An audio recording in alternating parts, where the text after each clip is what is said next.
Certains sont adhérents depuis des années, d'autres le sont devenus plus récemment, mais tous partagent un point commun, celui de vouloir développer leur réseau professionnel. Ils étaient 300 au Monte-Carlo Bay à participer à ce rendez-vous des adhérents du Monaco Economic Board, placé sous le signe de l'avenir avec les futures missions, mais auparavant, place au bilan de l'année précédente. En 2017, nous avons fait 6 missions. Ça n'était jamais arrivé depuis l'existence du Monaco Economic Board.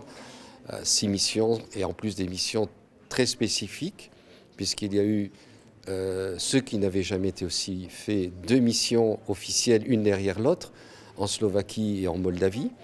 Et ensuite 3 missions en 3 semaines. Le programme 2018 s'annonce aussi très dense et très intéressant. Le premier semestre va être consacré, je dirais, sur l'Europe, plus précisément. Donc sur la Suède, parce que c'est une économie qui est à découvrir, qui est une économie différente de ce que nous avons, disons, en l'Europe de l'Ouest. Et puis l'Allemagne. L'Allemagne, c'est à la demande, en fait, ce qui est étonnant, de l'ambassade d'Allemagne qui voulait développer les rapports économiques entre Monaco et l'Allemagne. Et nous allons à Francfort, donc la place financière, disons, européenne, la première. Le MEB qui organisera aussi dès le second semestre des missions plus lointaines, comme en Chine. Et avant de se plonger dans le calendrier 2018, des B2B ont été proposés pendant plusieurs dizaines de minutes aux adhérents. Parmi eux, Patrick Bini du centre hospitalier Princesse Grace.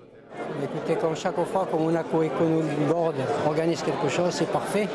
Et donc ces réunions nous ont permis de se rencontrer entre entreprises de Monaco, savoir ce que chacun fait et ce que chacun peut apporter à l'autre.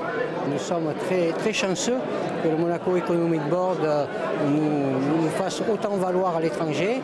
Et je dois vous dire que chaque fois que nous avons fait une mission, que ce soit au Kazakhstan, à Moscou, dans les semaines qui ont suivi, eh bien, nous avons trouvé des nouveaux patients pour l'unité de check-up notamment, et puis d'autres personnes qui sont venues se faire soigner au CHPG. À noter dans vos agendas, prochain rendez-vous justement dès cette semaine autour de la Russie le 9 février avec le consul de Monaco à Moscou, puis un ambassador's lunch sur l'Allemagne le 22 février.